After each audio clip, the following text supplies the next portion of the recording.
Alright, muri yeZimbabwe kusangana kwatiri kuita zvakare ipo pano paZimu News Update. Ndisikapedze nguva yenyu ndira kuti tipinde munhauwa yatakakubatirai muzuva ranhasi. So nhauwa yatakabata muzuva ranhasi muri yeZimbabwe iri kutaura iyo kuti Chiwenga Clashes with Mnangagwa loyalist over constitutional amendment bill. Tisatapinda munhauwa dzedu, tisata kuverengera nhauwa dzedu, tiri kuona kune hearing yatanga muzuva ranhasi apo petiri kuona vagari vekubhulawayo ndo vega vari kukwanisa kutaura zvine musoro, apo petiri kuona kuri kunzi kwauya mabhazi anokwana iwo kuita 3 emapostori for ED nemamwe mamethodist vanhu vakasiyana siyana. Tiri kuona kuti pane vanhu vanokwada kutaura zvinhu zvine musoro zvezvezve paribva paita ruzha rumwe rwakanyanya zvisikaiti zvekutoti nhauwa yavo inge isikanzwike, but panotaura munhu webato reZANU-PF panenge pakanyararwa zvekunyararwa zviyazviyezve, sort of like not weZANU-PF munhu anokari kusapota amendment yabill number 3 because apa iclash iri muZANU-PF versus ZANU-PF. Sezvo zvatiri kuona kuti VP Chiwenga is a ZANU-PF member havasi kusapota nhauwa iyoyo. vaMnangagwa nhauwa iri kuti VP Chiwenga usasapote nhauwa iyoyo inhaurwa yavakanyorana agreement yakanyorana pasi muna 2017 apo pakataurwa kunzi vaMnangagwa vachatonga kusvika 2023 vakazokumbira kutonga vachisvika 2028. After 2023 election ndo pakazotanga nhaurwa dzese idzodzi petiri kuona padzakatanga naDaniel Garwe paangari kuvhura chipatara chekumasvingo. So muri yeZimbabwe tiri kuona kuti zvinhu zvinomira zvakanaka. Ngatipinde munyaya dzetinadzo muzuva ranhasi. Chiwenga Clashes with Mnangagwa loyalist over constitutional amendment.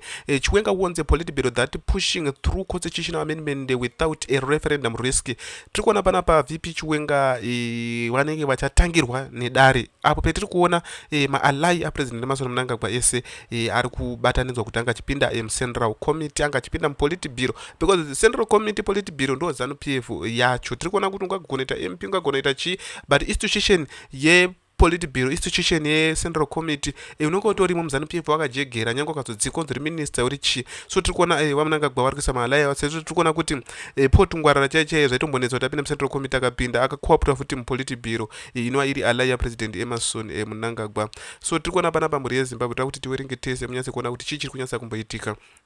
So tiri kuona pakanyorwa kunzi Harare, Vice President Constantino Chiwenga has issued a stark warning to the ZANU-PF politburo that proceeding with the constitutional amendment no 3 without a referendum poses a serious political risk, laying bare of widening fracture within the ruling party inner circles.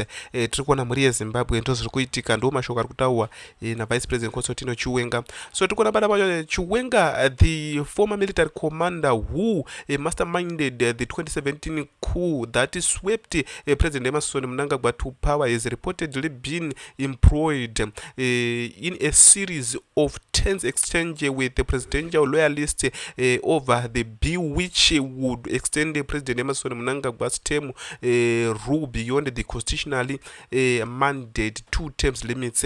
Tiri kuona panapa because pakanzi 10 years president wobuda wadini worwa pasi ndo zvinenge zvichitaura panapa. At last week politburo meeting, sources described the friction boiling over into a fierce confrontation between Chiwenga and the State Security Minister Love Momatuke. The clash rakuona panapa muri yeZimbabwe pane zviri kuitika rikidzai daiso tadzokera manje.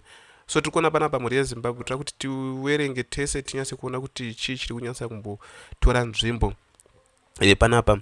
Tikuona at last week's politburo meeting, sources described as friction boiling over into a fierce confrontation between Chiwenga and the State Security Minister Love Momatuke. The clash was triggered when Chiwenga insisted that any revision of presidential term limits must go to national referendum, a position squarely at odds with the direction being pushed by Mnangagwa's camp. Matuke rounded on the VP, accusing unnamed individuals of contradicting the party position that is standard reportedly on Sunday. Tiri kuona panapa muri yeZimbabwe ndozviri kuitika. Mapostori nemachichi vari kungodini, vari kungoita zvinhu zvakasiyana siyana. Rekidzai tione kuti toita seko panapa, tione kuti chii chiri kuitika.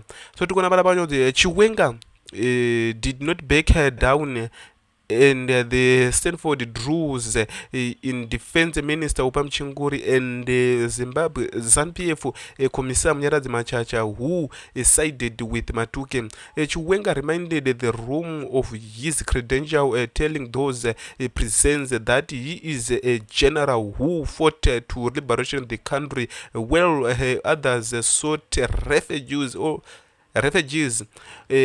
elsewhere to avoid participating in the liberation struggle.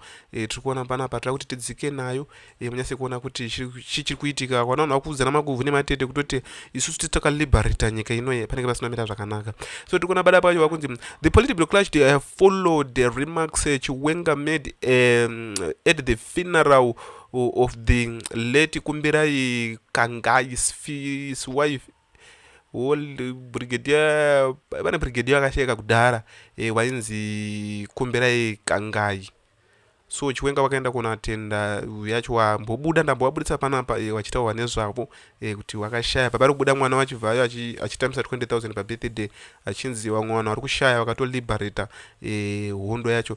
The political clashes followed the remark Chiwenga made at the funeral of the late Kumbirai Kangai's wife, where he invoked the principles of one man, one vote, widely interpreted as a vowed rebuke of the amendment drive. He was previously characterized the 2030 agenda, the push to keep Mnangagwa in power past his term limits, as a assault on the values of the liberation struggle driven by individuals bent on looting the country's resources.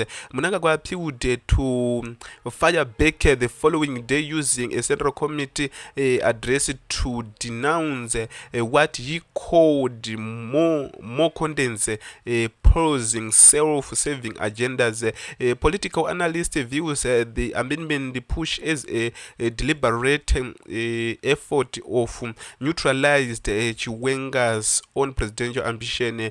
As a parliament led a public hearing on the bill get underway, the week that ZANU-PF has reportedly deployed sufficient state resources to build the appearance of popular support.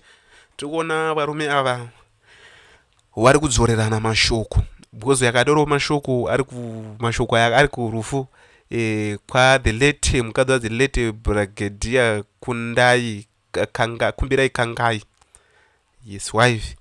Vamunangagwa vakazitomusengetera musangano wecentral committee ubva ushandisa kupindura zvakataurwa navice president Constantino Chiwenga iri anonymous, havasi kuudzana mazita, but vanenge vari kutoudzana chi, vanenge vari kutoudzana chokwadi chinova chiricho chiratidzo chinoratidza kuti zvinhu hazvina kudini, hazvina kumira zvakanaka. Rekidzai tiende kuNew Zimbabwe, kubepanhau reNew Zimbabwe, muone kuti chii chiri kuitika ikoko. Pakaipa zvinhu hazvina kumira zvakanaka. Varungu vari kutodotosimbisa amendment constitutional amendment bill 3 pakatoipa chacho. Muka muri kuona mashona vari kukomba, vari kubvunzwa chicha mukuti boma zvakanaka nekuti marodhi zvese marodhi edu akanaka, saka muri kuona mushona atoro hake mukombe ari kubvunzwawo zvake, haasi kutaura zvinhu zviri pasi pemwoyo wake, but dai angari mundebele ipapo kuti belelindi aitotaura kuti no zvinhu zvakamira zvakadai. Hani kudema ndo ukatotaura unzi nemufesi uya aimbobuda zvemafacebook uya anenge akazotaurwa unzi iwe wakuenderera mberi manje aibudisa kwese kune mapoti huku kune masuweji kune chichi hatichamuoni pafacebook achitaura zvinhu zvakafanana neizvozvo. Tiri kuona pamberi petogeti chechepo paine mazipoti wo mamwe nangasikaiti chimwe togeti tori apa iro kutotora mari pari zvino, but pamberi pacho pato nemauzo. So tikuona kuti vanhu vanongotaura zvinhu zvitombori pasi pemwoyo wavo.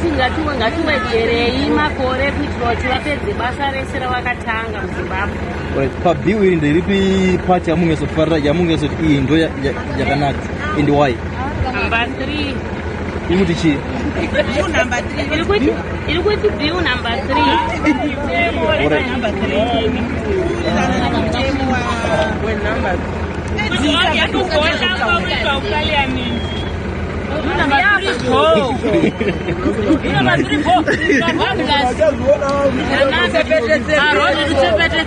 Takananga masvingo apa futi panyadzima pataona pane roundabout yakanaka zvisingaite vatongopura nepo titombotorwa mabiki mabvaku mama eh mabvaku tabva kunzi kuti kugolf club uko ndokwatabva Houston. Saka close yekuti mutungamiri wenyika anosadzwa neparliament mukuonwa sei kuti chi close yekuti mutungamiri wenyika anenge asadzwa neparliament mukuonwa sei semati bo ina ndichaziva zvo kuti mhirizhonga isaiti ndimuri kuona mhuri yezimbabwe kutoti vanhu aya vanenge vachingobvunzwa zvapana amendment bill racho number 3 vanenge vasingatombozivi kuti zvinorevei ndozvinopindwa sort of like muri kuona 2003 watsvangirai vakapinda muvanhu vachivadzidzisa pedo chinjwa bumbiro remutemo so opposition yaifanira kupinda muvanhu ichivadzidzisa kutoti bumbiro remutemo rakanakirei uye rakaipirei vachinyatsa kuziva kuti chii chiri kunyatsa kumboitika so now ava havasi kutomboziva kuti rakanakirei rakaipirei because pavatobvunzwa wabva watoshayiwa zvekutaura kuratidza kuti havasi kutomboziva ndo zviye zvekutoti at the end vanhu vanozototanga kutoregret kuti tingadai takadai because vanenge vasi kuziva kuti chii chiri kunyatsa kuitika munyika tinobva kutenda tese baba vamberi zvinhu zvese comrades view muri kuona sei yakagadzirwa zvakanaka mana chinongonetsa apa zvinoita kuti tishande nesimba kaizvozvo munhu ane nungo majunga mitezi anenge achikokomplaina kuti vanhu vanokomplaina neitana maelections achada mapo chingogara zvakadaro mubill ndeipi party yamunhu mushona anodya hama dzangu hazvisitombori izvozvo zviri pakasi pepo bweze vanhu vari kutostrugula vese munotoona havako mupfungwa dzake hazvitombori izvo pasi pemwoyo wake zvinhu zvari kutombotaura izvo but inawo fee yekungotya chete ngokuti pakatoipa chimwe tase mone mandevile zvavangari kuti angoringotaura zvinhu zviri pasi nyange achifarira ZANU-PF anga ikondoifarira ZANU-PF nyange asikaifarira anga ringotaura but kumushona ufu wakaona munhu anoti bill number 3 hazviite haufu wakamuona munhu akafanana neiyeye so ndo nhava dzati atakakubatirei pano kana uri mutswasa pano usina kusubscribe kulike nekushare ndingatisangane munyuzi dzinotevera